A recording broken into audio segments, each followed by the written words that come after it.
Season 2, live and syndicated broadcaster. UBC, inspiring Uganda.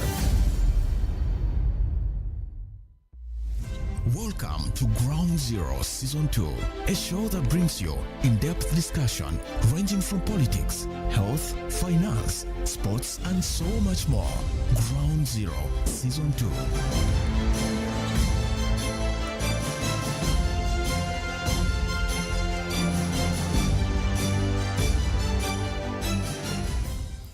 UBC Ground Zero, we're broadcasting live on 4 radio stations covering entire Uganda. We are 98.0 FM UBC Radio, covering all the parts of Uganda.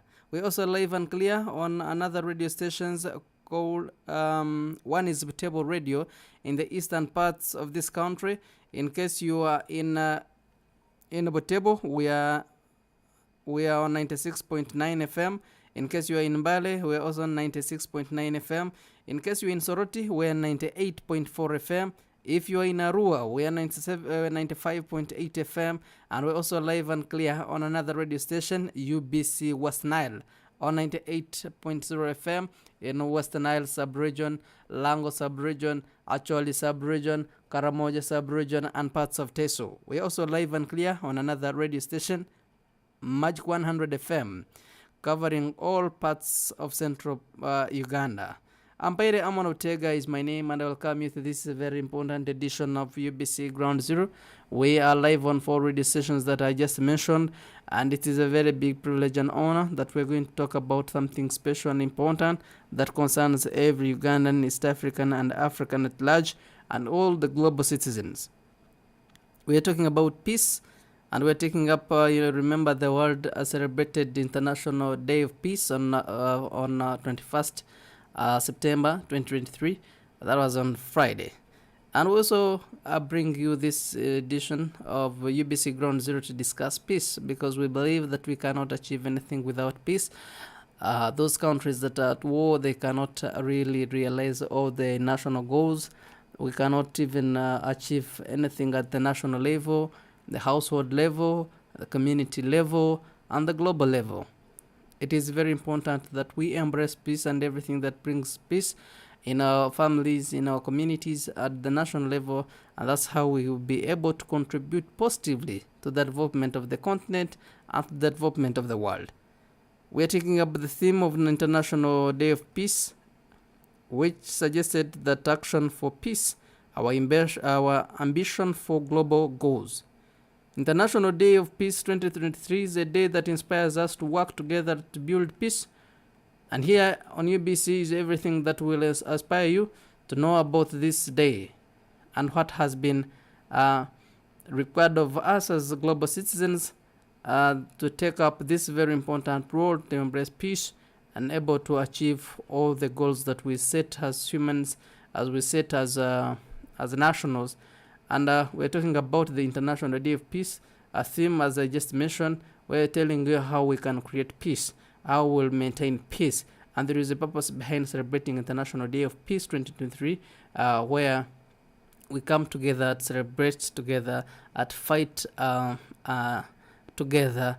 We're fighting non-violence. And a privilege and honor to have Kambula Milton. Is a man that I've known for some time, for agitating for this very peace that we're talking about, and is a peace service ambassador. He has worked with so many agencies here in Uganda and abroad, and I believe that we're going to get so much from you today. Is coming from Global Peace Foundation. A privilege and honor having you in the show, sir. Oh, thank you, my brother, Mr. Amon. I'm very happy that you invited me with other to discuss this important and strategic subject of peace, but also sustainable peace in this particular area. Thank you. My name is Global Peace as Service Ambassador, the President of Global Peace Foundation. We have been promoting peace around the globe in 51 nations around the world.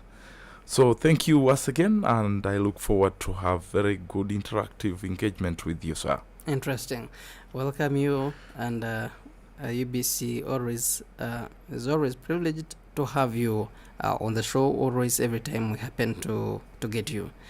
We also will be expecting Andrew Irumba Katusabe is the investigative journalist, and also retired AIGP Hassan Kasinje, the former political commissar, Uganda Police Force. And we're going to be having a very interesting chat on UBC Ground Zero today about peace. Let me start with, as we wait for the others to join us, let me start by asking you. You have worked and have been into this, as you have collectively said it, promoting peace globally. But when we talk about peace, what do we mean? And what do we make a meaning of International Day of Peace? And you can help us take us through why we would take up the actions for peace, our ambition for the global goals, to help us enlighten more about the theme. First and foremost, when we talk about peace, we are talking about the totality of calmness where things are interacting together in calmness, in safety, in appreciating each other. To that extent, therefore, we are talking about the end of violence, where there is no violence, a community free of violence, free of injustices, free of gunshots and killing one another, free of terrorism, radicalization. We are talking about an interaction where business people are interacting well with governments. The government is interacting well with the opposition. The religious leaders, all of them across the country or across the world, are interacting well in harmony. But more important, the kingdoms, the people, the families, the schools. So we are talking about that kind of the top utmost desired environment where everyone is in love with each other. That's why the holy books like the Bible and the Quran talks of love as the utmost kind of challenge that for us to achieve even peace we are talking about, we got to love one another. We got to, then that becomes the basis for partnership, for collaboration, for forgiving one another. Because when you love your colleague, you forgive him, you forgive her. Ubuntu, the culture then of service, to serve one another, the culture of living for the sake of others comes in. So in defining it, different scholars over the last 60 years have really said that is the utmost goal that we can really work for. And SDGs, actually for them to be achieved, as we will be interacting here, the goal, for example, no poverty. How can you achieve no poverty or end poverty if there is no peace? You cannot build any economy if these cities are under bombardment, are under attack. How can you end poverty when our circles in Uganda, these associations, are based on tribalism, on political intolerance? Those are elements that for SDGs to be achieved, the foundation upon which they must be enshrined must be peace, peaceful people. Then when that happens, then you are sure Africa will be transformed. You are sure that people will love each other, will tolerate each other, will forgive each other, will collaborate, will build companies beyond the company owned by Mkonzo, and the secretary is Mkonzo, everything is Mkonzo. Then that goes to the country from top to down. Those we call tribalistic. Those are issues that we are supposed to really end on today. That our tribes, our religions, our political parties, and even our personal interests should work together. We should be able to eliminate those selfish and interact with everybody. Then that is where we will define it and say, okay, then we have peace in the country. But remember, the silence of weapons, of guns, does not in totality mean there is peace. Because at the family level, my brother, is that a woman, a father, a mother, the fact that there is high level of divorce rates in the country, that means a lot, that there is no peace. So you may not have the guns shouting on our heads, but the family is in turmoil. Our children are studying things that don't work for Africa, to liberate African people, to liberate African communities.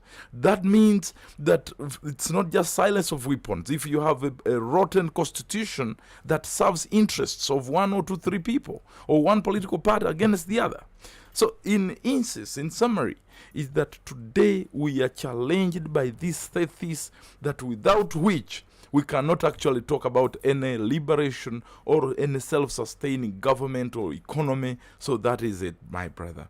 Interesting. Thank you. Welcome on the show, Irumba Andrew Katsabe, the investigative journalist and also coming from the Pan-African Pyramid as the founding speaker and chairman. Welcome once again. Thank you, my brother. I may apologize for coming a little bit late by 17 minutes off. It's not my practice, but I had a problem with my car coming in the morning. Interesting. But, thank you. We're discussing peace, and I would love to know what a pyramid, a Pan-African pyramid is about. And in your role as an investigative journalist, what have you come to know about global peace? And if we talk about actions for peace and ambitions for the global goals, what do we mean? To begin with, Pan-Africanism is a platform I personally founded 10 years ago, and the primary role is to unify Africa, to speak Africa, to eat Africa, to talk Africa, to educate our children about our history as Africans, literally to make Africa a lifestyle. It's no longer something else but a lifestyle. We must live Africa, eat Africa, talk Africa, educate Africa. There are many children and so many generations that actually are so much interested, comrade, in understanding and knowing the history of Berlin, the history of German, Russia, Vietnam, and they don't know their own history. And so it's a trickle-down effect. If a child doesn't know her history, her present, then they cannot predict or even work for the future. So there is going to be always what they now call brain drain. Every other child after education in Africa, the green pastures they look for are in Western world. Yet actually they are living behind greener pastures in Africa. But because the education system has not told them that actually where you are is where it is more greener than where you are going. That's why you have seen most of our children in Arab countries coming here as dead bodies when they went with a full life. And so Pan-Africanism was started to start the journey of working towards that. Secondly, we need one Africa, educating and galvanizing energies, synergies together to have one Africa. We need a borderless Africa. Comrade, we need one passport for Africa. And I don't need to present a passport if I am coming from Uganda, going to Kenya or Ghana, or I just need a national ID. A national ID is enough. Even when I have my passport is for purposes of going to the West and so on, but not across Africa. Africa is one village. It is one country. So we need one Africa. We need one passport. We need one currency. United States of Africa, USA. We need one currency for Africa. We need a unifying language. If it's Kiswahili, let it be Kiswahili. We need a unifying language. You know, Europe and America that colonized Africa, they are called United Kingdom, UK. They have a common language. They have a common currency. They have common values. United States of America, USA. It was in the beginning it was not one country, but now it is one country. USA, United States of America. It means so many states came together and formed one country called United States of America. Why did they do that? Because they wanted to synergize their energies and then be able to bargain. Now here in Africa, when these white people are coming here, they want to bargain with Uganda independently. They want to bargain with Burundi independently. They want to bargain with Rwanda independently. Why? They know that when you are divided, it is easier to manipulate you. You look at the resources of Congo here. They are stealing our resources here in Congo because we are not united.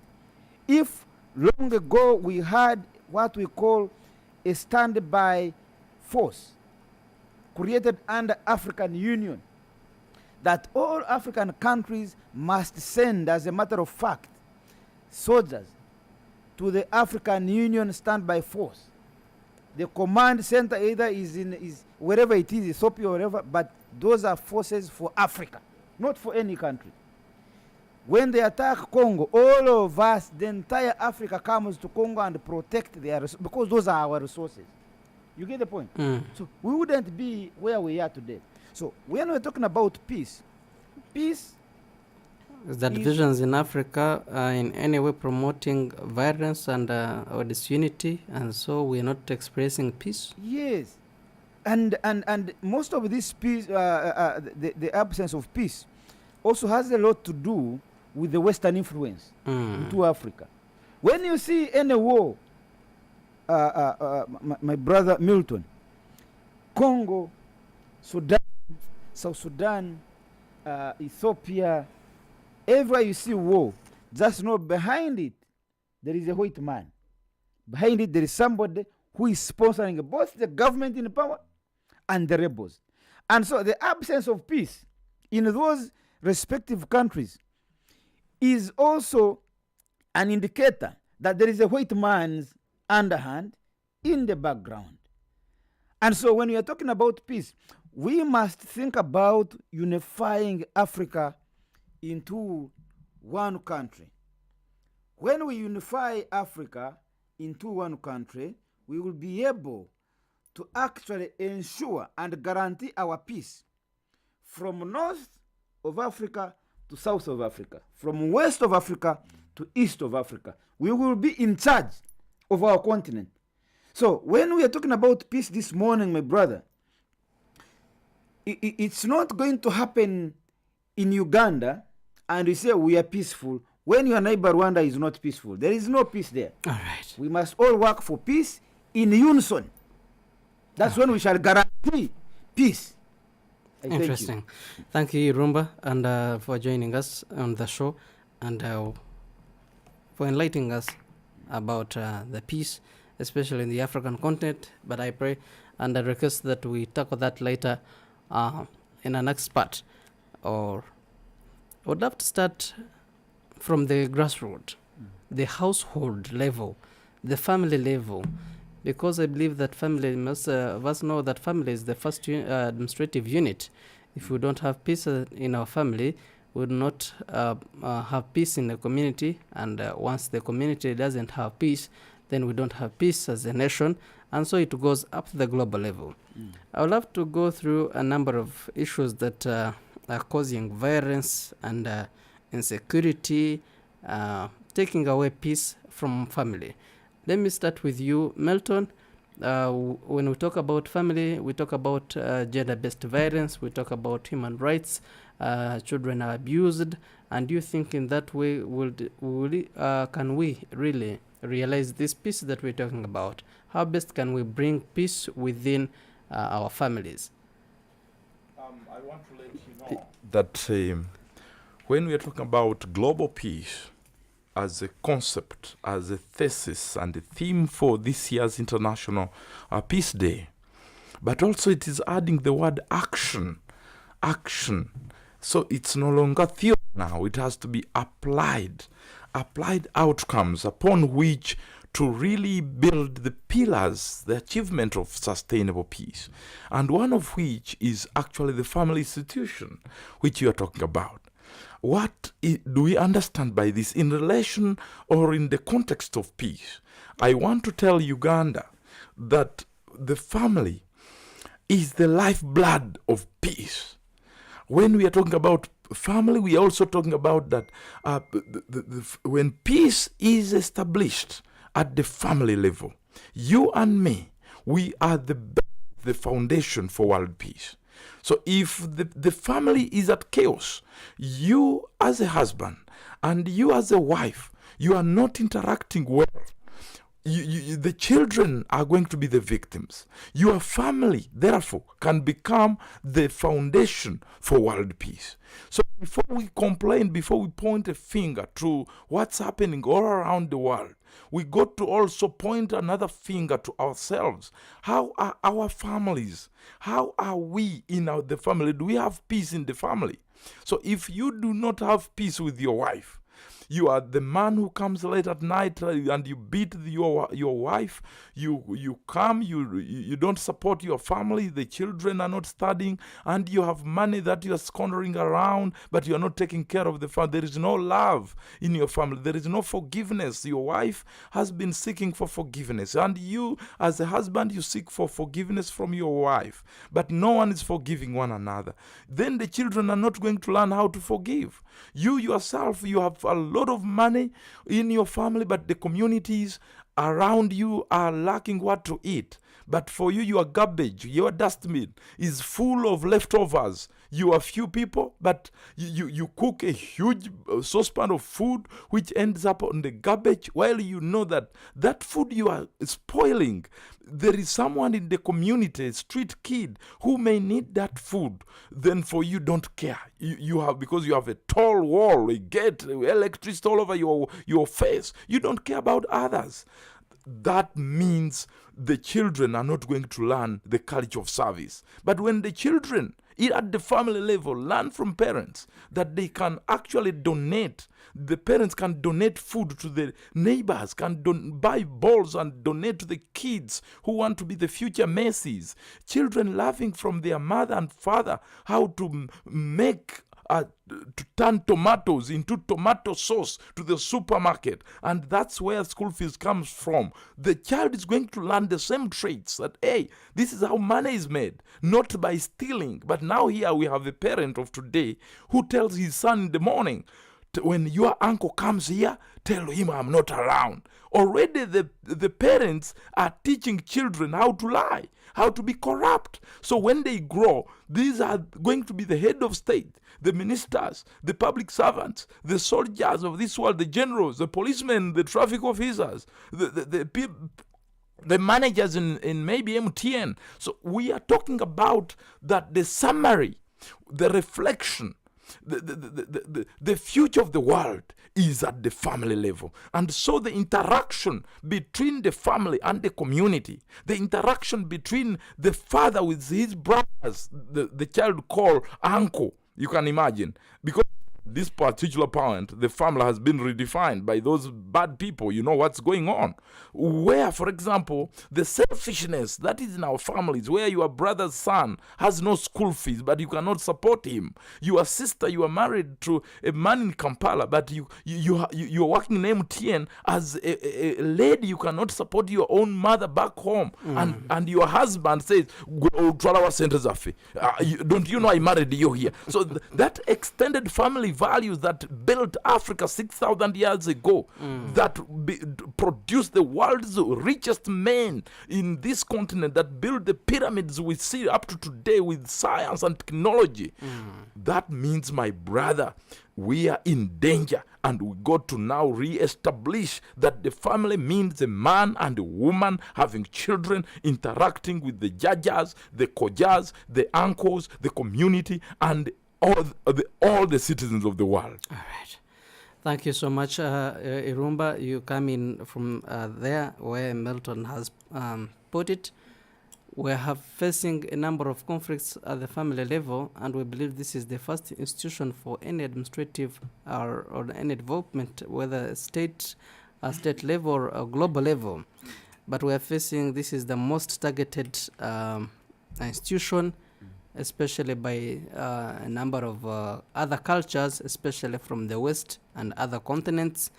But also we have this we call human rights. Do you think that it is very good to give these rights and freedoms to our children and our women at home, because they need equality? Women need equality and children have their rights. And according to Milton and some of us who believe that some of these rights are a reason why we're having these conflicts. Actually, our own indigenous administrative structures that lived in Africa have been deliberately targeted and destroyed by the colonial mentality. They have deliberately destroyed the family unit where the first administration comes from. And that's why today you hear my brother Milton has a wife, and when they have a disagreement, the wife says, I'm going to feed her. And when she goes to feed her, she fights lawyers. Feeder comes from America. The biggest number of money packages in the my brother. But here they are. They have come in Africa that they are going to solve a problem between Milton and his wife. You go to feed them. They are men. You find them there.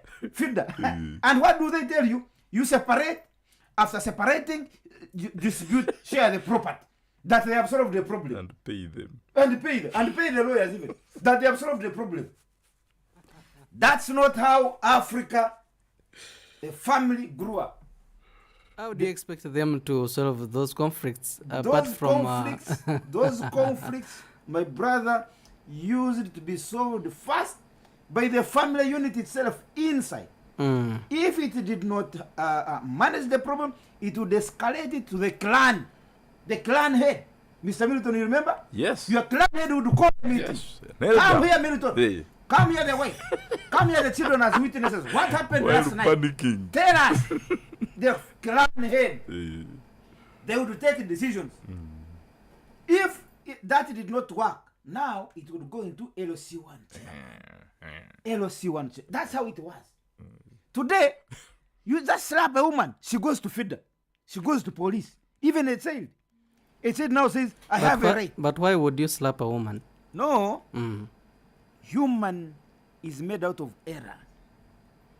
To error is human. There is always going to be mistakes. But our ancestors already knew that these mistakes are going to be unavoidable. What do? They created structures. Right from the family. The family you have, your father, you have your mother, and even the other wife has a father and mother. Those elders will come and sit in your family. If they did not solve the problem, they would call now the clan. The clan has a clan head. That's how it worked. But even then, we had chiefs, kingdom, we had kings. Kings. Do you know that a king was the supreme judge?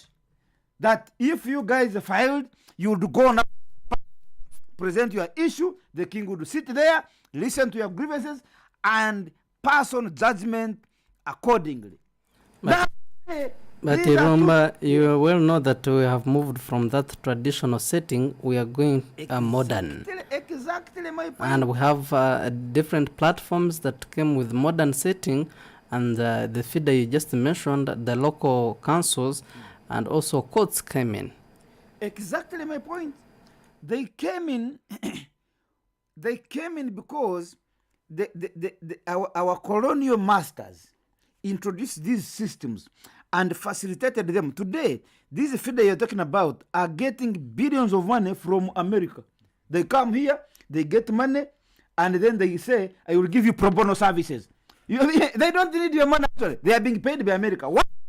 Because they know what they want to target, to break down that family.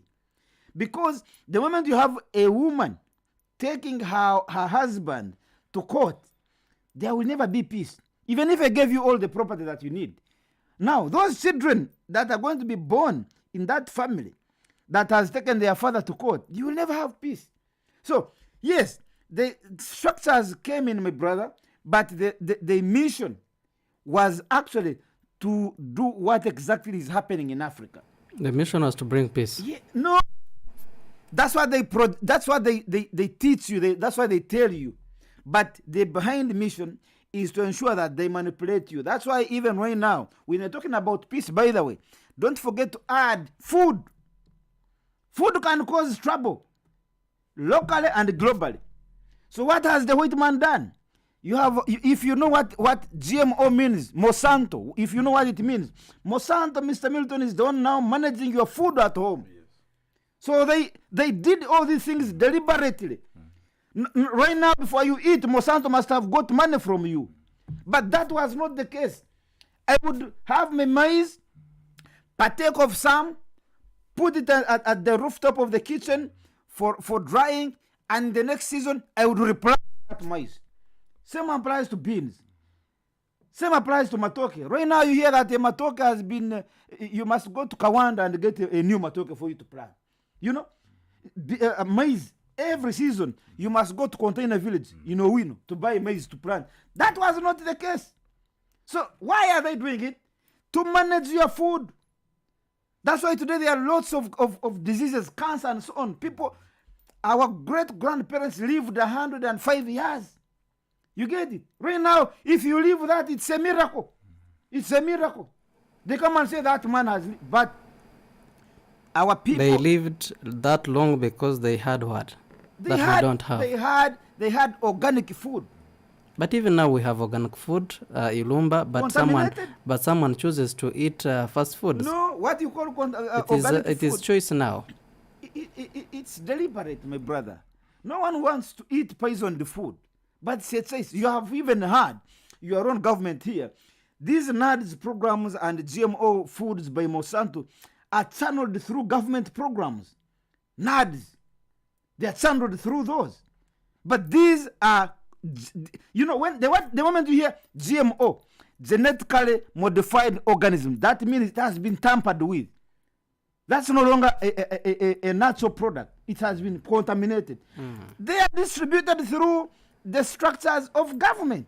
So, you, as a citizen, what do you are left with nothing. I went to my own village, my mother. I found when NADS official had forced her to plant this matoke called, there is this matoke they were distributing. There is this matoke. To eat it, you must peel it and first wash it. If you eat it without you must first wash it. Kind of.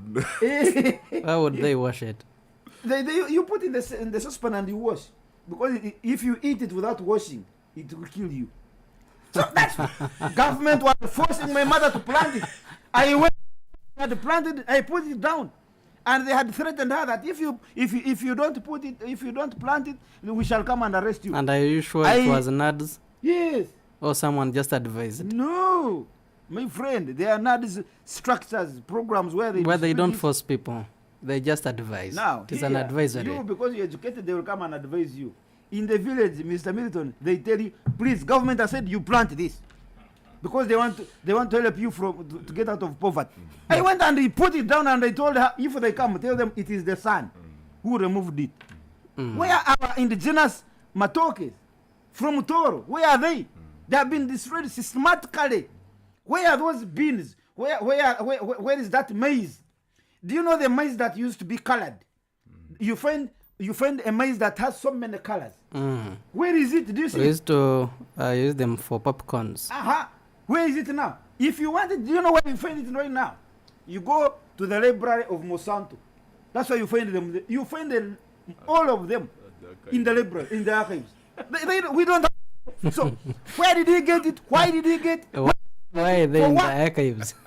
They're in the archives. Not in the garden. Not in the garden. So right now, we are faced with a lot of challenges. Food, my brother, food is a major cause of conflict.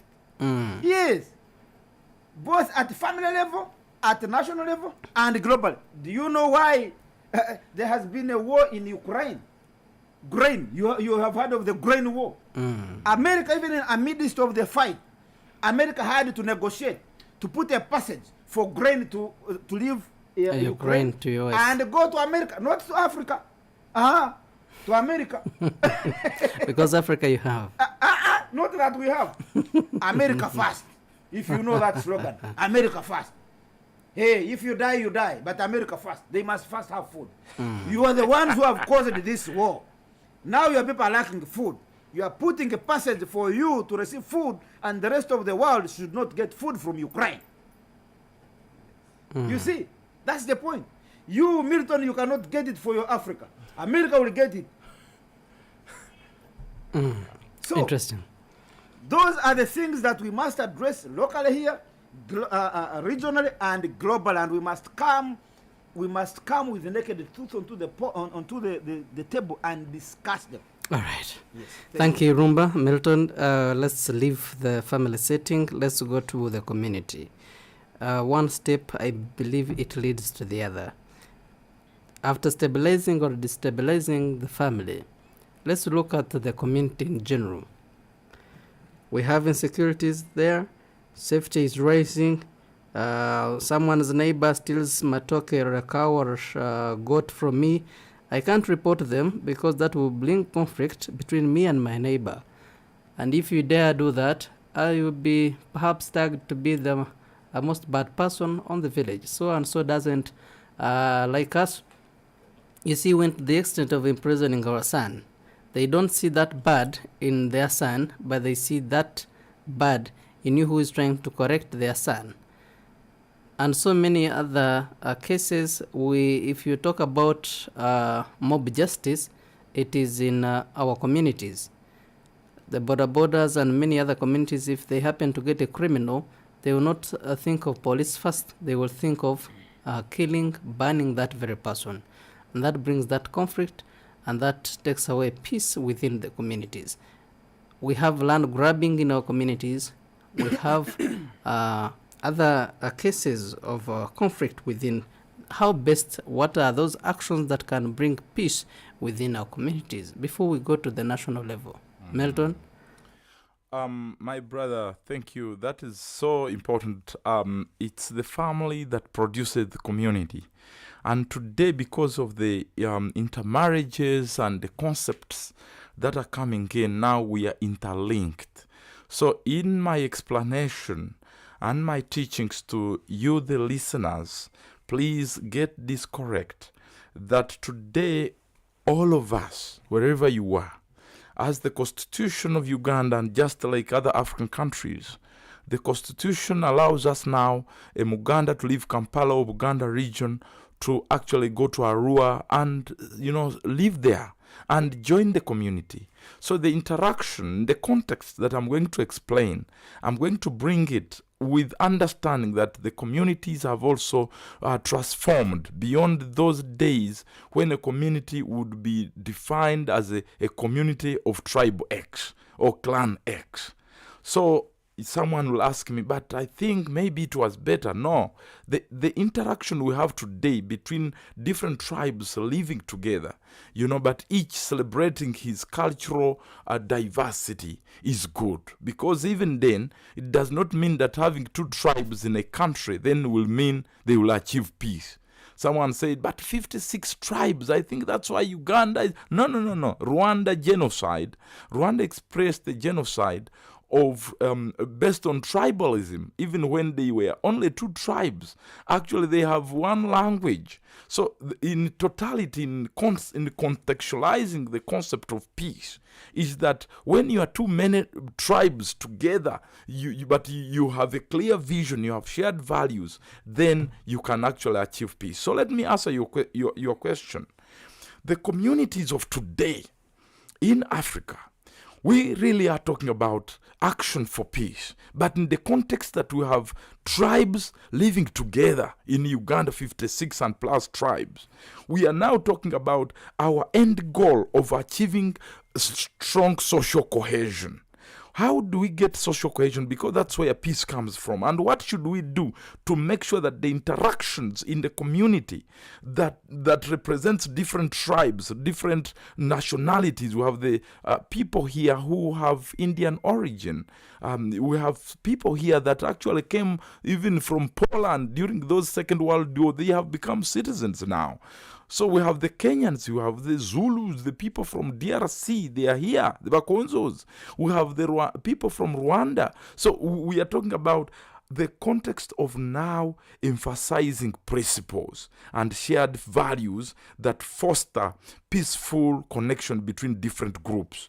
So right now, I actually thank the kingdoms that shaped Uganda narrative. Like in the narrative of Toro Kingdom, in the narrative of Uganda Kingdom, in the narrative of Soga Kingdom, let me just the Uganda, for example, is that Nganda, many people, many tribes that were here mixed with the new ones. Then the Banyarwanda came in. So Nganda is the combination, the unity of different people coming together to build a kingdom. The Rwenzururu, for example, it is not just about Konzo kingdom. It is talking about Rwenzururu representing the mountain. Every tribe on the mountain coming together to build a kingdom. So in that context, I really give them a grade 1, and I thank them that although we see them as tribes, but the king would go ahead and marry from each tribe, each to make sure that at least there is that representation that the king is a husband to all.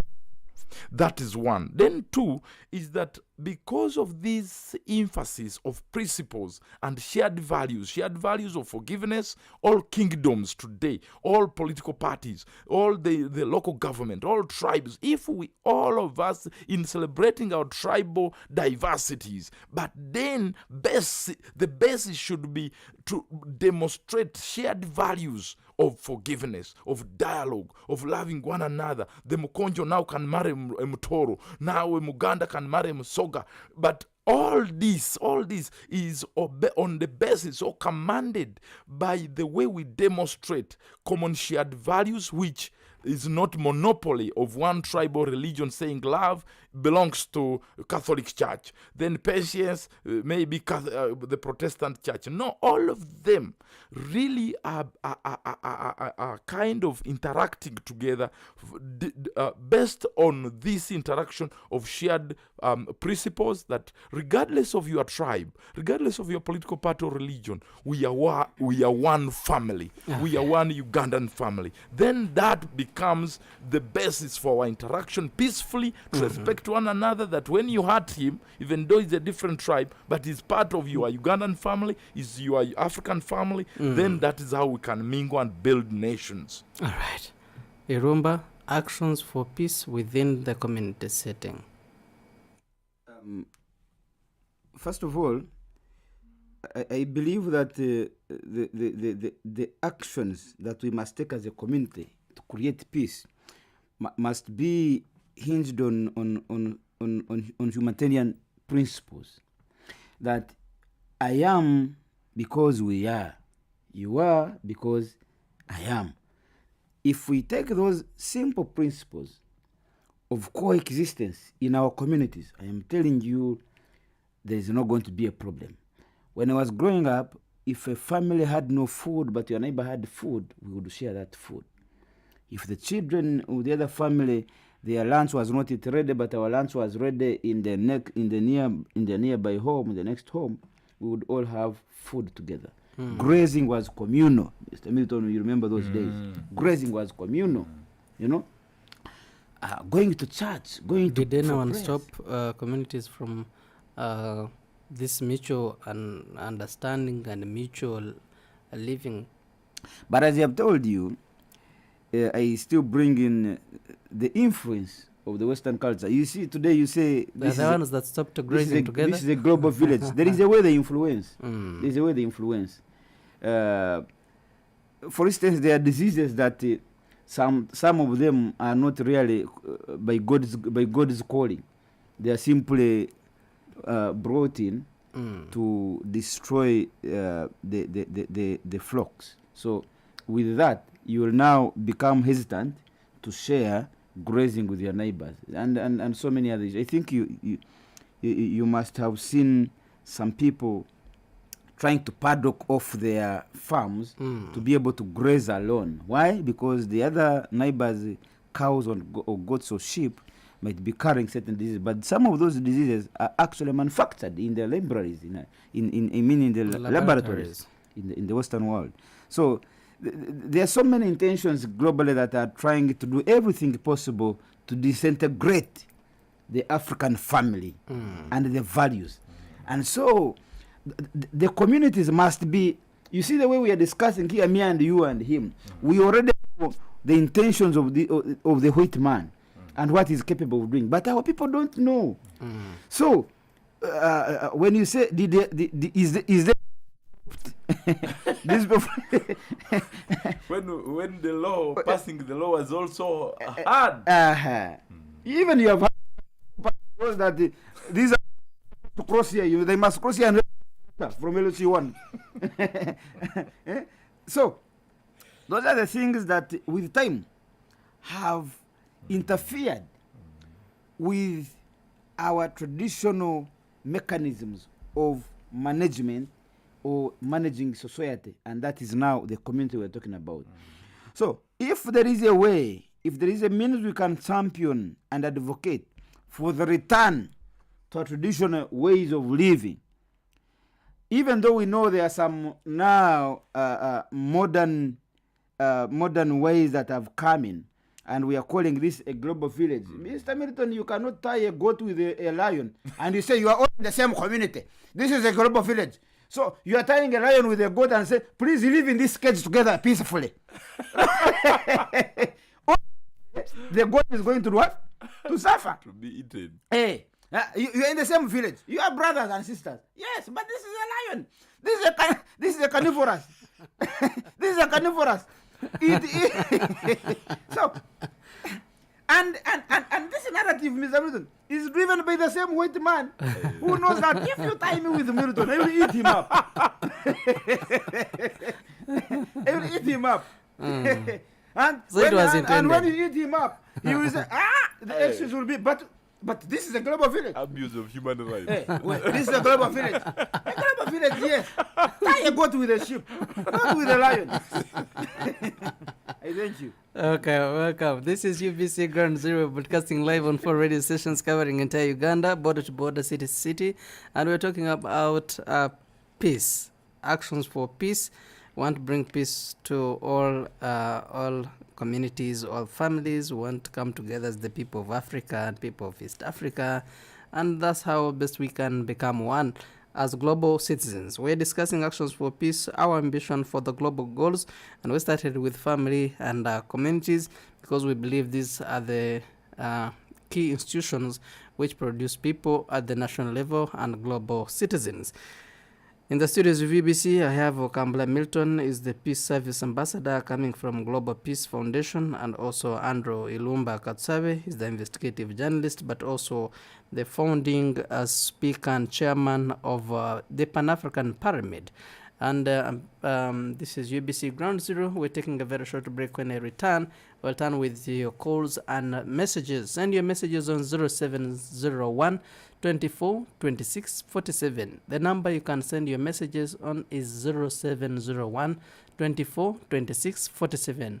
We can call us live on 776 511 426. The number to call on is 0776 511 426. I'm taking a very short break. I pray you don't go away. We are coming back in just a bit. This is UBC.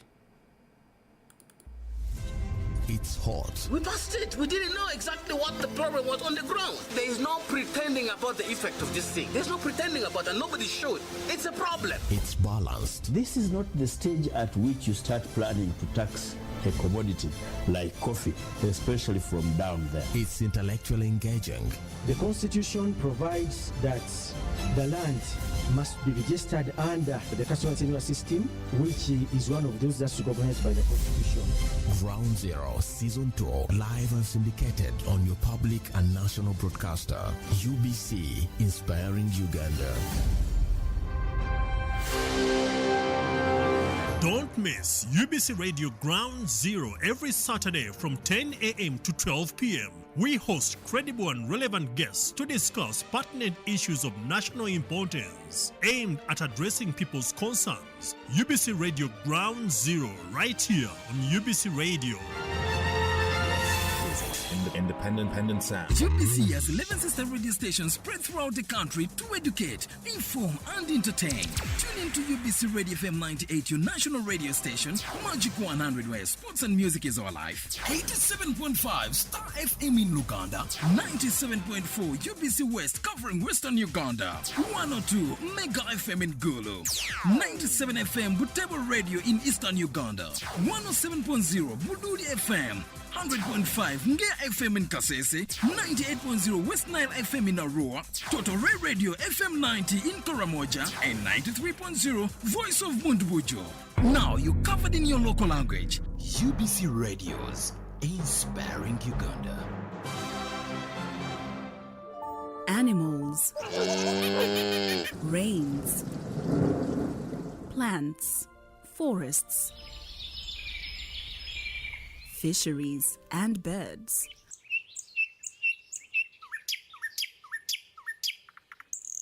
Water, land, sunlight, rocks and air.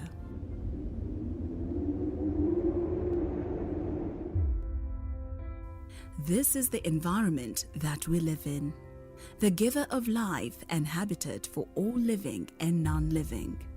Let's all protect the environment to avoid destruction of nature. This is the Environmental Alert on UBC Radio, inspiring Uganda. Do you know the Bible from cover to cover? From Genesis to Revelations? What of studying it systematically? A great opportunity is here. Living Waters Ministry Uganda and Champions Evangelistic Ministries International brings you Through the Bible radio program, teaching the entire Word of God.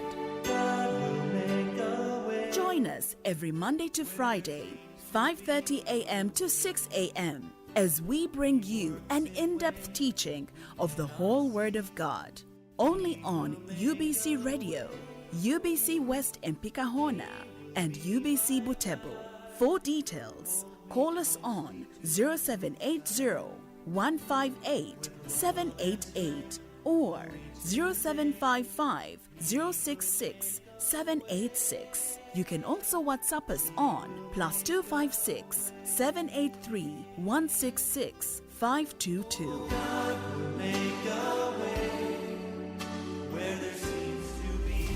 Welcome back. Ground Zero Season 2 continues.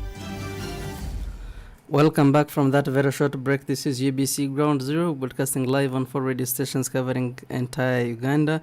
We are live on UBC 98.0 FM in Kampala and all parts of Uganda. We're also live and clear on 97.4 FM in Alua.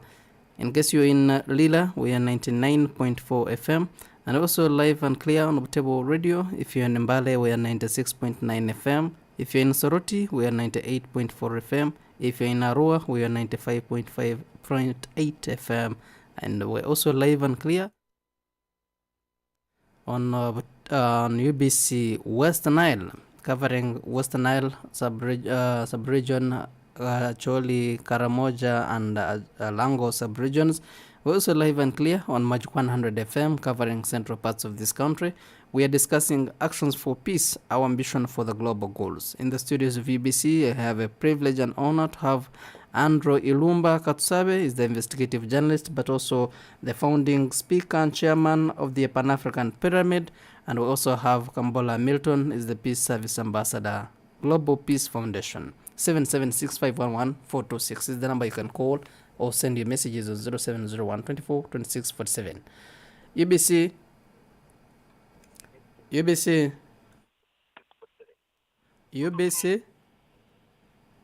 Hello.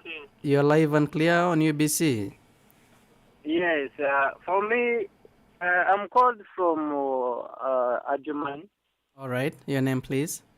My point, I may say, these people, the Europeans, they are one who brings those problems.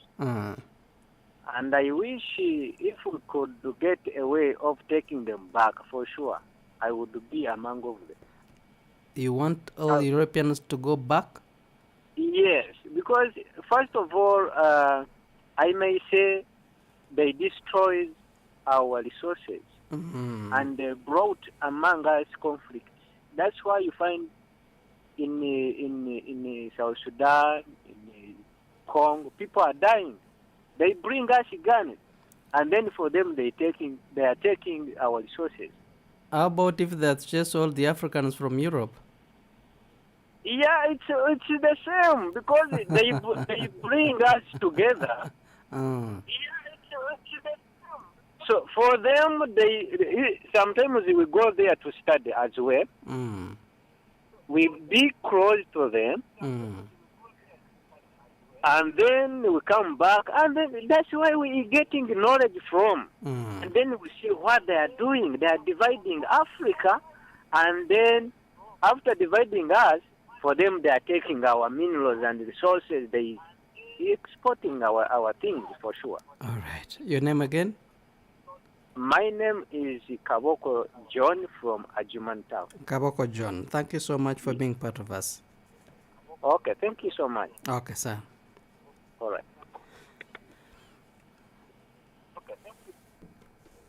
John Kaboko, very, very, very, I don't know how he can time it, but what to say, for him, having all the Europeans out of Africa would be the best solution to avoid all these conflicts that we're facing. UBC. Hello? UBC, you're live and clear? Yes, this is Henry Baguma. Welcome on the show, sir. Yeah, I thank the experts on this subject of peace. And I'm glad to hear from Mr. Rumba after so many years. Now, I want the members, those experts, to also factor in the question of increasing population worldwide, in Uganda in particular. The resources are limited, the population is in the increase. Even the families, there was a time when the family would be one woman, then one wife and one man, then 4 children. Today, families' population has increased. The country itself the population is increasing, yet the boundaries are not open, and the other facilities. Land, for example, is becoming a very controversial subject. The land is not increasing, population is increasing. Food itself is also becoming a problem. Now, even the air, you enter a bus and see the population. A bus used to take 20 people, now it takes 30. Now the extra 10 are competing for space inside the bus. Traffic jam. Drivers are also competing for space. Some of these things are causing some of it. I want to hear their version of the increasing population and limited resources. What's the way forward? And especially if we don't go scientific. Even in politics, you remember we used to have very few political parties. Today, I don't know how many political parties we have. Radios, for example. That's Henry Baguma, one of our elders and a senior member and also a family member, not only of UBC, but also of UBC Ground Zero. Resources are limited, population is increasing, we are competing even for air and space. 776-511-426 is the number you can call or send your messages on 0701 24 26 47. Keep your messages coming through. I'll be reading one by one. Martin Odong says, I am very glad to listen to the Africans who are passionate about who we are as Africans. Thank you for the program and may God bless them. Also, Caroline from Mbale says, keep preaching Africanism. One day we realize who we are and come back to ourselves. Apollotti says it is interesting, but I don't believe that we can have one passport, as Irumba says, because those who are fighting us have paid more efforts and resources than we who want to benefit from this. Keep your messages coming through. I'll be reading one by one. Let's go back to the studios to answer some of those few concerns, and then I want us to have more time on the national affairs. How can we bring peace on the national level, continent level, and also the global level? You can first answer these concerns from the people of Uganda. Let me start with you, Irumba. First of all, I want to begin with Comrade Kaboko John from Ajuman. Europeans should be... Is he not taking the other decision that former President Idi Amin took, which was very harsh? But I want you to understand his argument, if we can police his argument. You see, Comrade Amon, when Milton leaves Africa and goes to Europe, and goes to stay in Europe, he's staying there on their terms. on their terms. Are you getting my point? The moment Milton deviates from living in America on their terms, he will be deported here. Yes. Now, an American wants to come on African soil and live here on terms. And you, Africa, must admit and adopt. That's where I agree with with Kaboko John. But And I have also said it. How about improvising, but also strengthening our policies for them to live here on our terms? They will find the means. Not chasing They will them. find the means. They will find the means of ensuring that those terms you have put are manipulated. And they will manipulate them systematically from the parliament.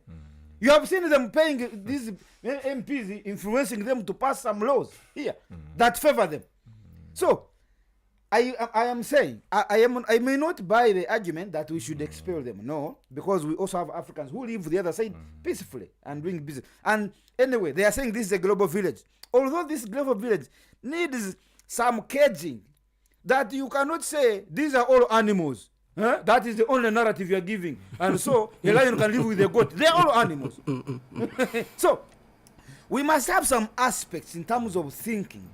Now, I was finishing my point that an American, a European will come in here in Africa here and wants to live on his terms, not on your terms. When he comes here, he wants to change your own laws of the country. That's why you hear them forcing Africa to accept LGBTQ. Why? That is their lifestyle. It is not our lifestyle. But because he's here, he wants you to admit it. And when you refuse, he says, I'm withdrawing money for AIDS patients. AIDS patients' money is different from LGBTQ. When we were signing documents for you to support AIDS patients in Africa, there was no negotiation that we shall allow LGBT. This is a different negotiation, Mr. Milton. So that's the point Mr. Kaboko is driving. And I agree with him on that. If you must live on this continent, we have our norms, our traditions, our cultures. When you are coming from Europe, coming here, please observe them. Just like when they come to America, I observe your what? Your norms and traditions, if you have them anyway. But whatever the law tells me, the laws of America tells me, don't pass here, I don't pass. Bring your passport, I bring. Bring in they call it Interpol police report, I bring it. Bring your documents, I bring. How many children? I answer. How many wives? I answer. One wife. Are you married? Yes or no? I answer. You have a week to answer the questions if you want to go to America. Come back. You know? How much money do you have on our account? 10 million. This is not enough. We want 20 million. Whom are you coming to visit in America? So and so. Is he having an income? Yes. What is he doing? All that nonsense you answer online, and you can even pay money and they deny you to go and you will not demand that money. Those are their policies and we go for them. Now when they are coming in Africa, they don't want to pay, they actually don't have a visa. They don't need a visa to come. Most of them come on visiting visa. They don't have a visa. They don't need a visa in Africa. They come as tourists and they end up being citizens. So you see now, that is the point. Why do you want me to come to America and I must have a visa? But for you, when you're coming home here, we must not have a visa. I'm a journalist. when CNN and America are reporting about Africa, they say African news. They don't say international news. African news. For me, when I'm here in Africa and they want to report about America, international news. America has done this and this. Europe has done this. When they want to report about Africa, Africa special. Interesting. Africa special how? Also call us international news and talk about Africa. Because you're in America, this must be the international country now, international region. When I'm here, I want to talk about America, it's international. When they're in America, they want to talk about Africa, they want to say Africa. So what is Africa? That kind of nonsense, that kind of imbalance is what we are, I think the guy from Adjumani is trying to show you. All right. Interesting. Milton, what is the making of this? It seems Irumba and Kabog and a different page. I don't know whether you're on my page or you're also taking their side. Of course, it is really a historical imbalance and the deficiency. And I would feel, I feel the pain that we have gone through all these years. But now the answer remains, what do we do next when we have leaders in this continent or on this continent that are actually not working towards transforming their communities. Even then, they are the ones actually practicing divide and rule of the colonial master. I was very excited with His Excellency Tshisekedi Felix, just the concluded United Nations General Assembly, where he really assessed and presented the report of the peacekeeping, the foreign peacekeeping systems in DRC. And the report kind of indicated that the more they deploy these foreign peacekeepers, the more the region gets more destabilized, the more they lose natural resources like gold and diamonds. And so that report kind of brought a kind of a complicated situation even at the United Nations Security Council. Remember, the world with the coming of BRICS and the balance of power right now going on. The global balance of exactly. Power. Now Africa is waking up. In waking up, now coups are happening in uncontrollable way. People are getting angry.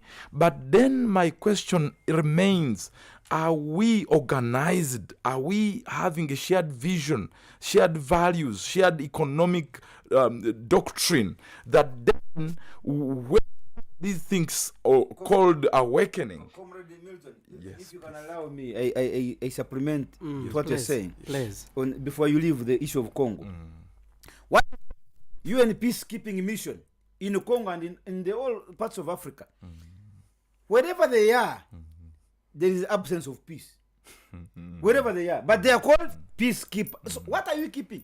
In Congo here, one time, when the war intensified here with the rebels, the DRC army soldiers, when they were advancing to repel against the rebels, along the line they found UN peacekeepers. They said, please, the rebels are advancing to your area there, let us go for them. They said, no, there is no rebel. They said, this is peace. There is peace here. So you find the one front line full of UN peacekeepers. Behind them, they are rebels. The other day, I saw on social media. At night, they are plundering the country. One day, there is a car, a UN car. I remember the other side, I saw a UN vehicle that fell somewhere in Not an accident. It was an accident, I think, in the forest of DRC, and journalists said it was carrying gold. Yeah, instead and of most medicine. of the instead of sorry, that's not because good. If you are peacekeepers, you should have expected drugs, Bibles, and Qurans to be the ones to fall. It is gold. Milton, finish your point. You know, that is the deficits I talked about. But I am those of you who have internet, you can Google the speech of His Excellency Felix Tshisekedi of DRC at the United Nations General Assembly, and the world leaders are really shocked with such a kind of decision. But colleagues, the Ugandans and the Africans listening to this show right now, we are blessed that we are hearing this. But the direction that I'm emphasizing is then that the African continent should open up, no more borders and no more bureaucracy. Then we got to have one core curriculum that our children in the north, south, east are really learning, so that we prepare them for to work in any part of Africa.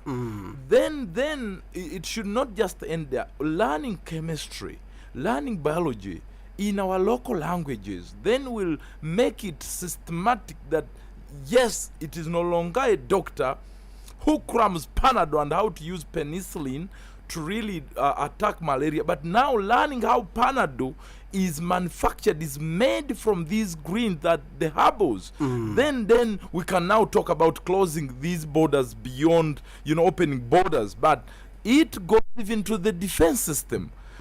The question is, who sells you the weapons, the guns that you're talking about? Who sells the underwears of your soldiers? Who gives you the clothes, the uniform, the madoa?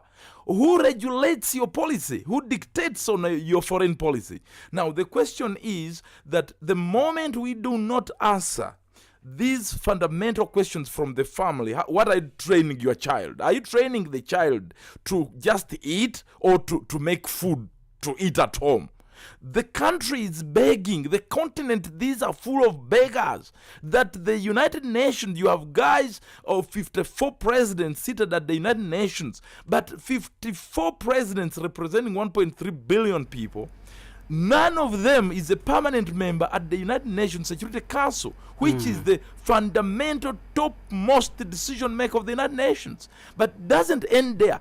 2% of the world GDP is what Africa takes. So in my book, I'm very happy the president was able to read my book very well, and I thank him. What is this 2%, the global benefit Africa has, when 90% of the raw materials the world industrial powers uses from Africa? These deficiencies, my brother, when we are talking about peace, unlocking barriers, talking about global peace, taking action, requires a fundamental question of organizing the population on towards a common vision. Common vision means Besigye, Bobi Wine, Museveni, these ones, everybody, all these people on the stage of politics should be towards common, fundamental, strategic vision. What is this fundamental vision?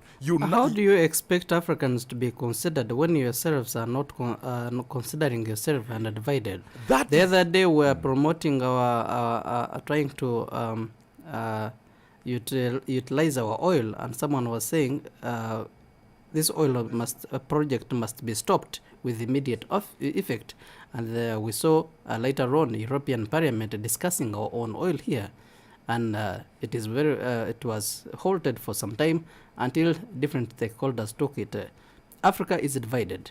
We are not coordinated. East Africa is in its own way. West Africa is on its own way. North Africa says there are so much of the Arabs. They're not of the black people. South Africa is in its own way. What do you expect from the other platforms if they are not considering Africa?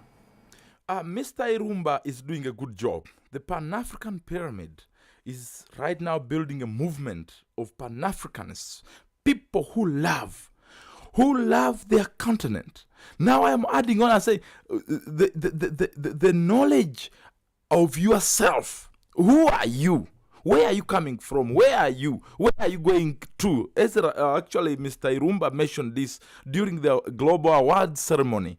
And these are fundamental questions. But then my brother who's asking us this question, this goes back to the people listening to us. If, for example, in Uganda today, the 45 million Ugandans learn the culture of dialogue and engagement to build trust and understanding, the next 24 hours Uganda will be different. But now they are locked up in tribal, they are locked up in intolerance, they are radicalized. When I mention something here on radio that someone else does not believe in, the next morning is to abuse me on social media without understanding that we have a right to have different conscience, different understanding. How can we tolerate each other, live with each other? Because an African does not need even an ID. You just look at the person, you say, this is a fellow black man. Black men, where do they live? They live in Africa. But here are people who do not understand. They don't actually know who they are. They don't know that they're original people. They don't understand that this thing of youth unemployment, poverty, is a concocted methodology, because you cannot say you are poor, but when the whole world is depending on your minerals to manufacture all the world phones, all the planes, all the buses, all the nuclear weapons, everything, then they exchange you with paper money. Can you imagine how foolish Africans are? They sell gold, they give gold to go to those countries, build reserves, then they give you the paper money. They print a paper and they give. Can you imagine? You sell your land, someone gives you paper money, and you sell your busika, your inheritance. And when we talk about this, when a person stands on presidential level to talk about these matters, actually he gets one vote. His vote, even his wife will not vote him. Now, these are fundamentals, my brother, for us to be able to actually liberate ourselves out of the poverty. We must start with ignorance to make sure Ugandans, Africans love one another. And if we are to actually strike These are fundamentals. If we are to strike, forget about political strikes. I want to see people on Kampala Road all over the country agitating that one Africa, one continent, one president, one currency, one army. But then at the end of the day, we need the industrialized economy. So we are talking about you producing cotton, manufacture your underwears. You have goats and sheep and cows in Chibale, in Rwachitura, in what we want those skins to manufacture the shoes that we need, the belts. So it takes leadership. At the end of the day, it takes that goodwill, that strength of Mr. Museveni and his government today, not to lie us that they can build their toy. I hear Mr. Irumba, the NRM headquarters is going to be built by Chinese. What the hell is going on? Even our NRM headquarters is going to be built by Chinese, toilets by Chinese, even the roads in our major universities built by Chinese, when we have students learning engineering. Can you imagine? What type of country is this? So we got to now realign, re-image, and reboot the country to become a model for Africa's transformation and integration. Interesting. UBC Ground Zero. We're live on 4 radio stations covering entire Uganda. UBC Radio, UBC Butebo, covering eastern parts of this country. We're also live on Western Nile FM and also on Magic 100 FM. For those who cannot get us on radios, we're also streaming live on YouTube. Just enter UBC Ground Zero and you'll be part of this very conversation. Positioning Uganda, positioning East Africa, and positioning Africa. What are the actions for peace? Our ambition for the global goals. Let's talk about Uganda in general, and we'll also have the economic actions for economic peace. We want to also talk about climate change, which we have realized that when we don't revise our actions, we may be affected so much by this very climate change. The other continents have tested this. It is in Africa that we have started realizing its effects. But let's look at the national level. Allow me to lower ourselves back to Uganda. We have started politics of hate, divide and rule in political parties. We have IPOD, which has failed on negotiations to bring about political parties together. We have more politics. We have more political parties, as Waguma put it well, many political parties, but we have not felt their impact. We have NGOs and foreign agencies which are promoting foreign cultures and concentrating on minor issues and not focusing on major and pertinent issues, yet they claim they are here to help us. We also have the Constitution, which is providing room for changes or amendments. Is it bringing us problems or it helps us? Let's discuss Uganda in general, the political,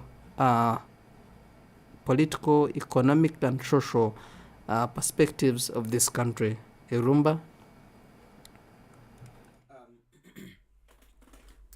I believe that my brother Milton has given a very powerful submission on this subject and is well placed on that.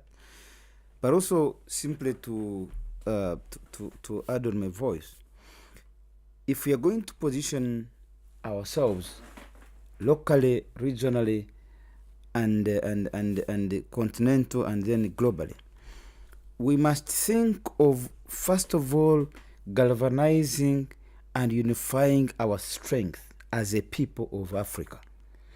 This will begin from our family level to community level, to national level, to regional level, to continental level, and then to the global space. That's why I started by saying that United States of America are called so because they united in order to become one country. UK united, and now there has been European Union. All that they are doing is because they want to protect their interests. Now, here you have been recently hearing about the world, these same people, the global champions, trying to subdue Uganda and Africa to accept that they are the biggest, polluters of air. And they have been sending here so many programs. You just talked about how to protect the environment. Africa is not the biggest polluter of air. But when they had interest in the oil, our oil, they brought all those arguments. Have you taken care of air, of environment? Let me tell you, my brother, the biggest polluter of air in the whole world is China. China is number one. The second one is India. The fourth one. When you want to talk about who is polluting the air, Africa, the entire Africa is only contributing 2% of the total pollution of the world.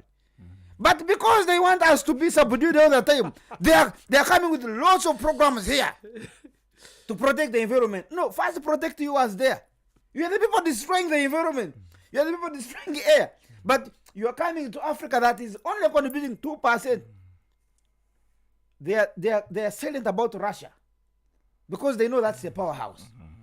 They are silent about India because they know that's a powerhouse.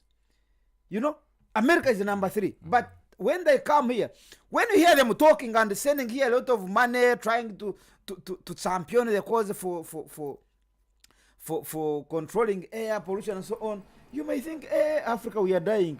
Uganda in particular, we are dying. But you know the reason as why they are sending this money. Why do you accept it? Well, that's a good argument, but I think it needs some kind of mindset change. Hey, Mr. Milton, maybe that needs mindset change. Do we need your money?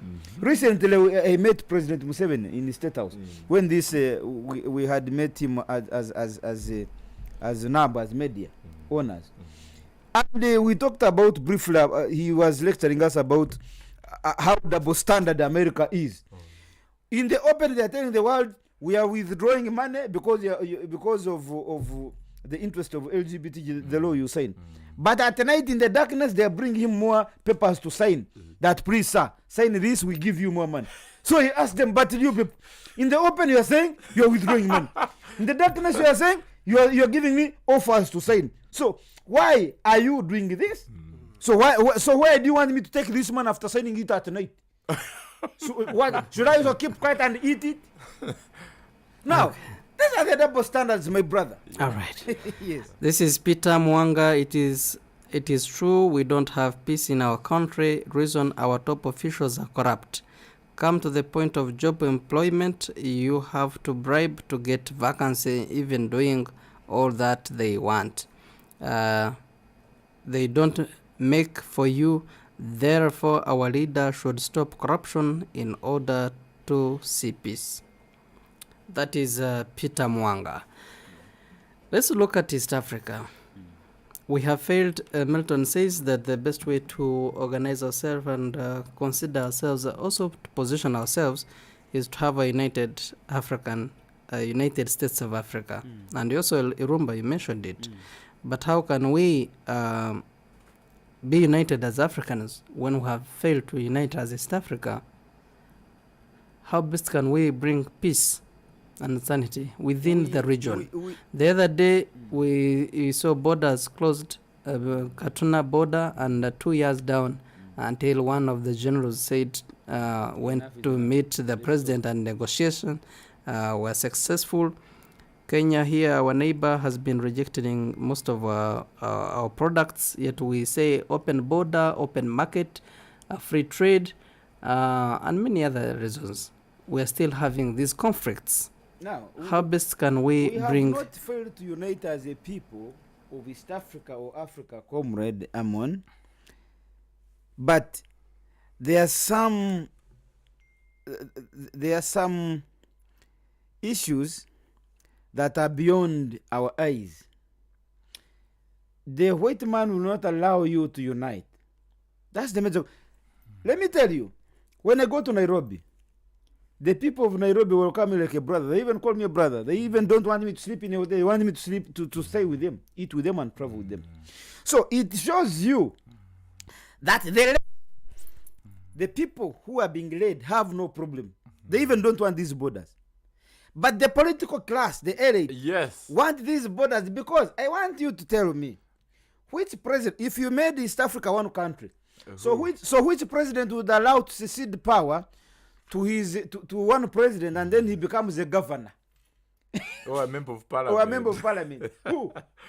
If Africa became one country and all these other ones are supposed to become governors of those states, Kagame has just declared another term. He wants to stand. Fourth term. Do you think Kagame will very fast sign off for that agreement that yes, let Africa become one?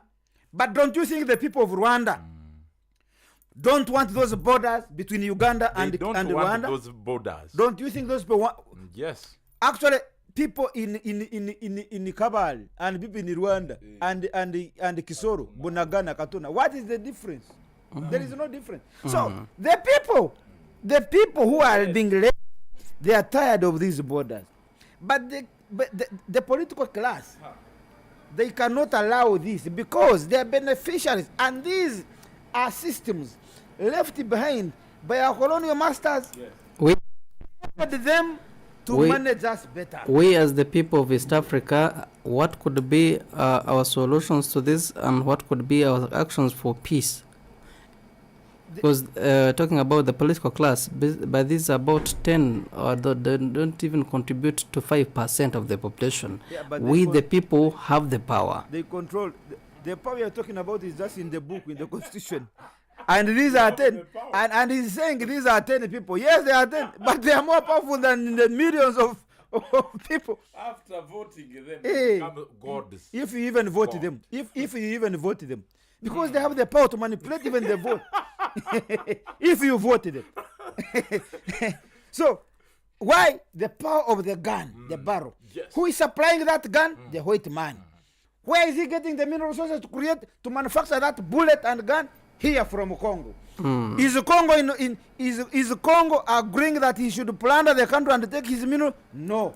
And therefore, will Congo ever have peace when this man still needs the mineral resources to create what is, to manufacture what is mineral? No. Therefore, when you hear him saying, we are peacekeepers in Congo, do you agree with them? I should not agree with them, and you should not agree with them.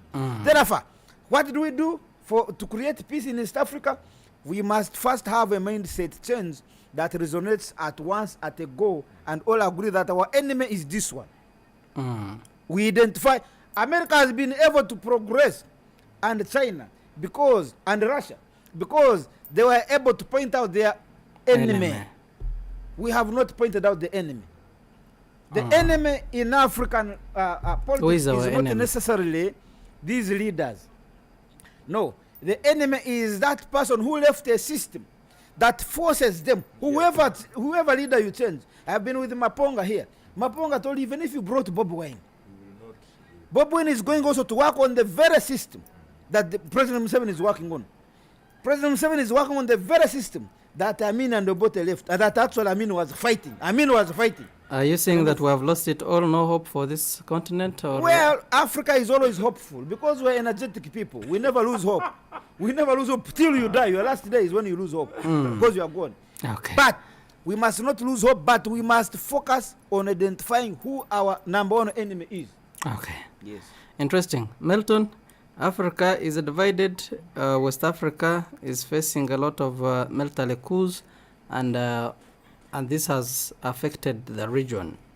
We see this everywhere, and you know, insecurity somewhere may translate to insecurity anywhere. How safe is Africa? What is the future of Africa in terms of peace?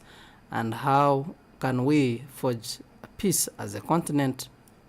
But also have later on, if you talk about coups, we'll talk about also the political systems that have come in Africa. We see the BRICS now coming on board. We have seen those who have been dealing with the West, and some people, especially the West, our presidents have always mentioned on that. They want their enemy to be our enemy. Until when is this going to end, and what is the permanent solution for this? How best can we bring peace in Africa? The best person. Thank you so much, because you are resurrecting the person. Actually, we got to resurrect this man, Kwame Nkrumah. to answer this question, because it was asked during that meeting. That meeting, he said that the solution, the long-term solution to the problem Africa is facing is actually to prevent these blocks, East Africa Community, IGADI, COMESA, SADAKA, WADI.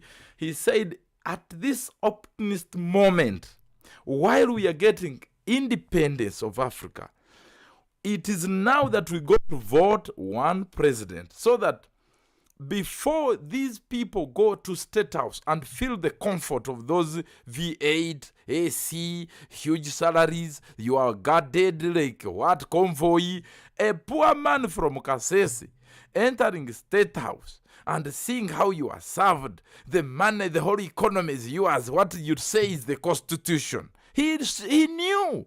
And I really thank PLO Lumumba, one of my mentors, who has actually declared a war on all African heads of state, and would like to actually say that such a man like Mr. Irumba here, Maponga, and others, we should wake up and make sure that the dream of Kwame Nkrumah for a unified Africa is realized.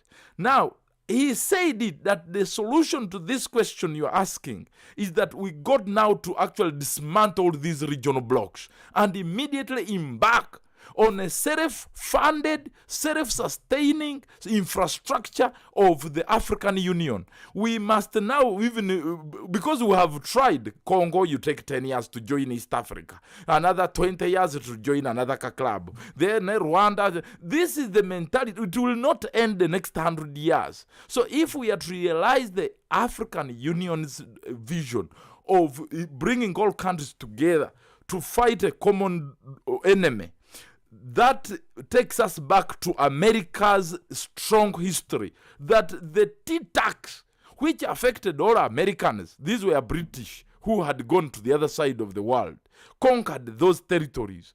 When the British increased the tax on tea, they said, hello, these are our brothers, yes, but I think it got to end from now.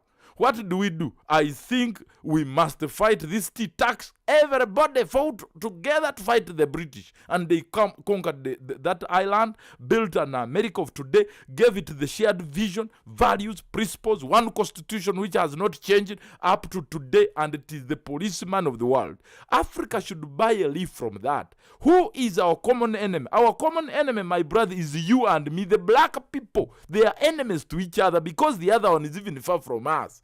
That is why I'm saying, to end this circus that is happening, we got to now promote peace, because peace is the basis for investment, is the basis for economic development, is the basis for us to come together and learn how to use our natural resources to build our own cars, our own laptops. It's the economy. It's the clothes we put on. The water you are drinking is from over where? The alcohol, some of you drink alcohol, from where? Even you, the underwear you are put, the shoes, it's the war is on the economy. Until Africa now understands that the war has left the table. It's in your sitting room.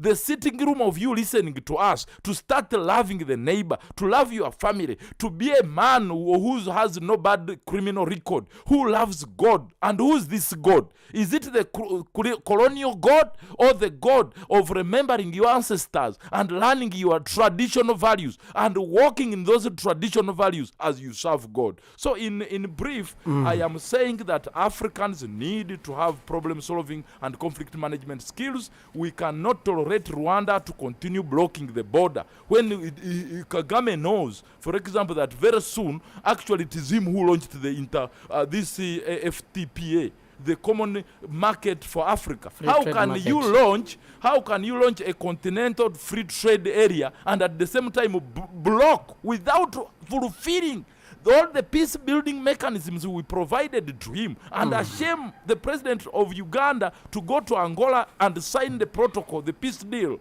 that we acted, but he wanted to win the show. So we are saying enough is enough. These prefects, we call them prefects now, because very soon me and Irumba and all other younger people who are now awakened are now coming on the table to say enough is enough. Africans, let us be one family. Let us work towards one curriculum that does not prepare a younger man to look for a job, but graduate with jobs and innovations. Then establish families that work towards the Pan-African dream of unification, but also integration, but also economic revolution. Interesting. Thank you. Welcome. UBC Ground Zero. We are live on Clear on 4 radio stations covering entire Uganda: UBC Red, UBC Butebo, UBC Western Nile, and Magic 100 FM. We're also streaming live on YouTube. You just enter UBC Ground Zero and you'll be part of the conversation. Emily says, thank you for the program, but the way the West has planned for Africa, disunity is here forever. And also Peter says, St. Peter, who sent a message later, Mwanga says, I think if there was any way to get same leader like the late Idi Amin, if I may say, Idi believed in Africans. So our leaders should believe in the fellow Africans, no white man. This is UBC Ground Zero. Irumba, I would love to get your mind on the 2 blocks, the global blocks. We see NATO, and we also the coming of BRICS. The world is divided on those 2.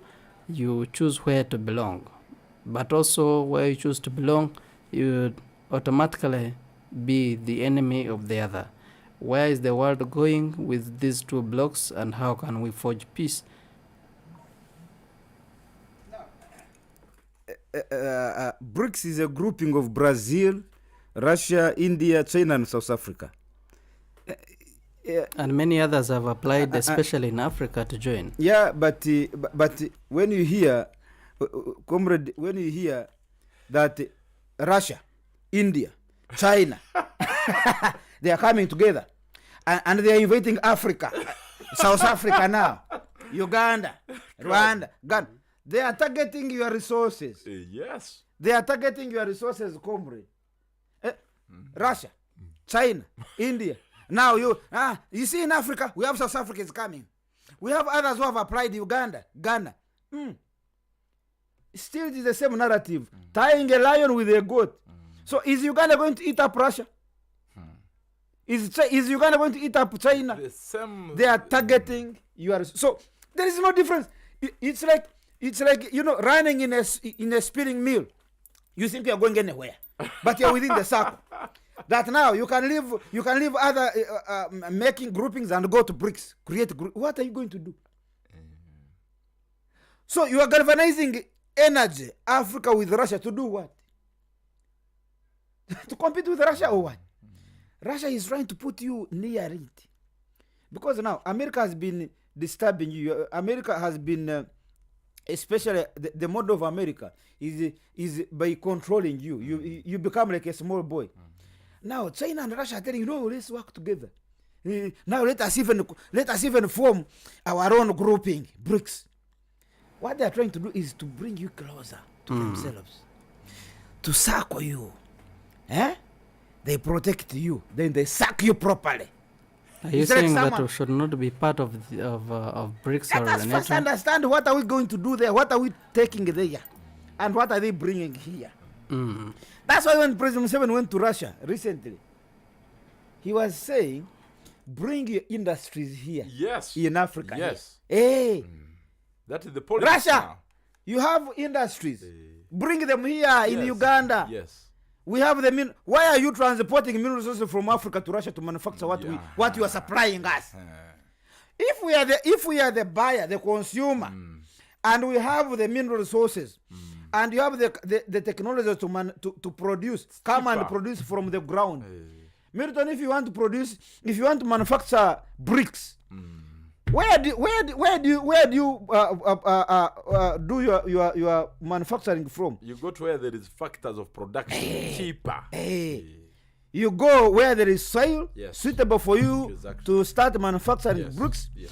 You go where there is the nearby water source, so that you get water source from here and you get yourself from here and you start manufacturing bricks. Now for them, they are saying that come and get the soil from Uganda, transport it to Russia, manufacture bricks and bring them back to Uganda. There are some who and bring the finished products here. Hey. Some pastor was giving them free sand. So I don't buy that stupidity that now all of us should embrace bricks. Bricks to do, what am I going to do there? Bricks. What is the bricks? What am I going to do there? What am I selling there? Interesting. What is Russia and China? But we are the same person who says when we're coming together, we raise our strength. Because yes, unity is strength. You are living as Africa. market here. No, they're coming together. I mean Africa. Is Russia Africa? Is China Africa? Those are the same countries that are we're talking about forging unity at the global level. The war in Niger. The war in Niger is not about the people of Niger. It's about the interests of Russia, France, and America. The war in Niger. Nuclear powers. Yes. You get the point? So we must gather let us have one African Union. But they're helping us to fight all those manipulations that you mentioned of NATO. Yeah, they're helping us. The people who are, it's like now, Ukraine. This comedian who has become a president of Ukraine, he thinks that America is helping it to fight Russia. This has become if it's a football match between America and Russia, Ukraine is the football. Is the ball. Is the football. They are playing it between themselves, scoring here, getting grain to America, getting now Zelensky is very happy. The other day he was taking photos with Biden. Biden is giving him more grants, more money to fight Russia, and he's very happy.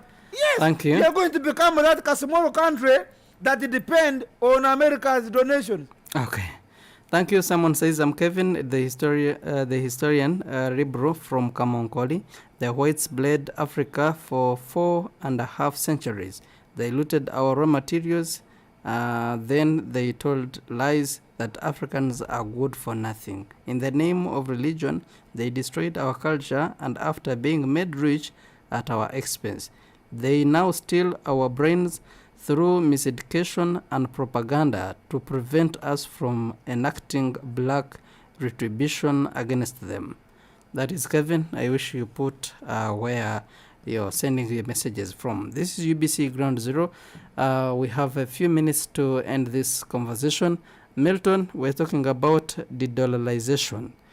The BRICS have come up to, when I mentioned to help, Iruma almost fought me. But the dollar, some people say, as you rightly said, we give them tangible things, real raw materials, and they just print a paper in terms of $1, and they just give it to us, and we give them tangible goods. And this is what they call the dollar. And the BRICS said, we are removing this dollar or the dollarization system. Do you see the future in this, or it is the same as Rumba put it? For me, having studied economics too at some level, I feel that the infrastructure that Africa has, on which it has built its economies, is not really friendly to our local people. And it is also milking our natural resources without actually going back. Those benefits trickled back for reciprocity. So the way forward would require leaders at the top. That's why I was actually blaming the leaders. Because at some point you ask, do they have the character? The character, they don't have character. So we have someone who stands for presidency here, for MP, for LOC1, whatever leadership position is. But they lack the character, they lack the vision. And so I am saying that enough is enough. We got to find a way of starting reawakening the leadership in each one of us. Because usually the voter who understands what leadership is and what expectations must come from a leader is one who votes right. But now on the continent, you have someone who goes to a drinking place after thanking the whole head and doesn't know what to do, is the one on the bowling box there and the one taking. He is not sober to know that this person I'm voting or I'm electing, these are the things I expect from him. This is what Africa needs, not just particularly me as a person, but this is what our community needs from a leader. All right. A leader is the light of the continent. Okay. But then they must be able to dream big. A leader don't dream big, we must move them and vote others. Okay. Leaders who don't take ownership of the Pan-African dream must never be voted. Now, lastly, leaders who do not have the culture of living for greater good. These ones are working for their stomachs, as Irumba was talking about it. So at the end of the day, it comes back to the leaders. We need a new generation of leaders who are not looking for popularity, but leaders who are coming to really sacrifice themselves for Africa, to negotiate with the Western countries, with China, and say, hey, it is time Africa to become great again, to build our own education, using their own local language, turning gold into, and these manganese and diamonds into really reserves, that then we can have the strongest currency in the world. Our time is now. We can't wait anymore. Thank you, Milton. Time is not on our side. We have only 3 minutes to end this conversation. Irumba, I would ask to give us your final comments and a way forward in regard to our topic today, actions for peace, our ambition for the global goals. What can we do as global citizens to realize this very important aspect, which is peace? Your final or way forward. In creating peace from a family level to a community, to a national, to a region, to a continent, to the globe, we must realize that it is important that we live with values. Especially in Africa, Africa has values, Africa has its cultures, Africa has its traditions. We must go back to the basics. The family unit, the family leadership unit. Let us try to evaluate these so-called modernized lifestyles now, where a woman is free to go to feed her and police and report, a child is free. These rights, must be regulated, Mr. Milton. Every right has limits. If we are to and these rights are emanating from Europe, from the Western world. They are brought here for a purpose. Let me tell you, my brother, when you look at these Arab countries, where you have the UAE and so on, Saudi Arabia, they have their own module. They have their own system of leadership. That's why in their system, there is no this rubbish of 5-year term. A leader. Let me tell you, Milton, a leader who comes to rule a country called, let's say, Uganda, and the people have given you 5 years. Now, if we are planning for a project that is going to last 100 years, do you think this leader is going to start implementing a project that will outlive him 100 years from now? But if there is a leadership that is guaranteed, that's what these Arab countries have done. They don't respect your stupid British and American system of leadership of 5 years. Rwanda has a 4-year system. 4 years. What can a leader do in 4 years? Okay. Your last comment, sir. UK. The Queen has been the president of UK till she died. When she died, the son adopted leadership. He is the president. He's the president. Thank you. When he dies, another son will take over.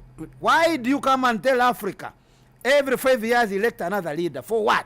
All right. Thank you, sir. Milton, your last comment. I'm just saying that probably to our development partners, we are not saying you go to pack your things and but we are saying the time has come when we go to renegotiate The future of Africa requires that we have win-win solution, win-win diplomatic relations, not just the winner takes it all. And in this perspective, you are not the winner, actually. The winner is Africa because she was something. We gave civilization the world. Africa has a right to speak, has a right to demand for France, has a role and right to demand from Britain and all these other countries that colonized it. So it's time to actually negotiate. Belgium, King Leopold killed more than 7 million people from DRC, no compensation. We have slavery, we have colonialism. So repatriations, we need to be paid back. And this requires a huge debate that even at the United Nations, they were able to actually recover. The US funded trillions of dollars into recovery of Israel. What about Africa? So Africa has had 400 plus years of suffering that then we cannot actually say and blame them for what they are going through right now. We gave them a colonial poor education that produced the beggars, you understand. Divide and rule was here for many years. The climate change issue we are talking about, brother, is that we actually contribute only 2% to what's going on, but the rest, US, Japan, China, and the rest. So I bet that those listening to us, the diplomats, as I am a diplomat myself, we got to reorganize the table and see what does Africa need at this particular time in history to recover from the problem they have gone through, not by their own mistakes or cause, but because of the selfishness and the bankruptcy and the greed that our forefathers in the Western countries and other countries. Then we, our generation of Obama, President Biden, President Bush, and Jinping, I'm talking about other presidents, including Putin, is that we got to see this baby called Africa that doesn't need to be misused again like past years, but who needs support and recovery. All right. Thank you. Most welcome. Thank you, our dear guests of today's edition of Ground Zero. It was a privilege and honor having you, Campbell Hamilton, the Peace Service Ambassador from Global Peace Foundation. It is always a privilege having you to come and educate, inform, and inspire the people of Uganda. We also had the privilege and honor to have Andrew Irumba Katsabe, is the investigative journalist, but also a founding speaker and chairman of the Pan-African Pyramid. We've been discussing actions for peace and looking at our ambition for the global goals. Ampaire Amon Obtega is my name, and this is UBC Ground Zero. Until next time, same station, same program. Other programs are coming your way on UBC Butebo and UBC Western Nile, on Magic 100 FM, and On the Journey with George Ngobi is also coming your way on UBC Red.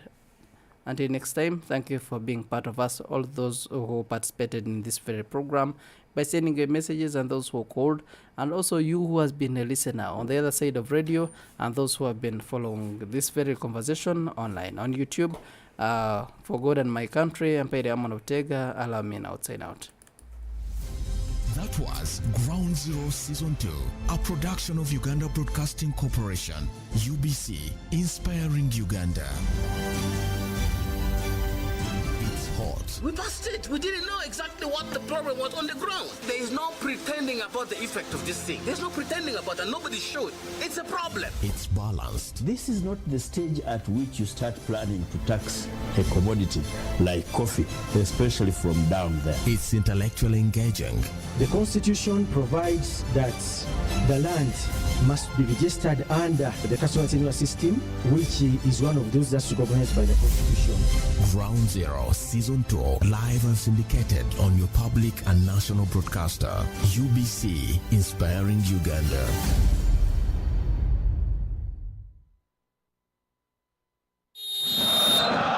It's the Bundesliga, German football league at its best. They've got the support of the crowd right behind them even before the game starts. Tune in to UBC Radio every Saturday for the live game commentary, analysis and prediction. Sané's gone from distance. Oh, Sané!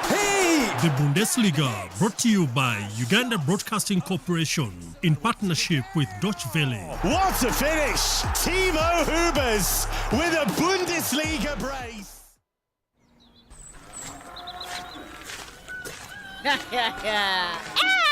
Chairman, you fell into things.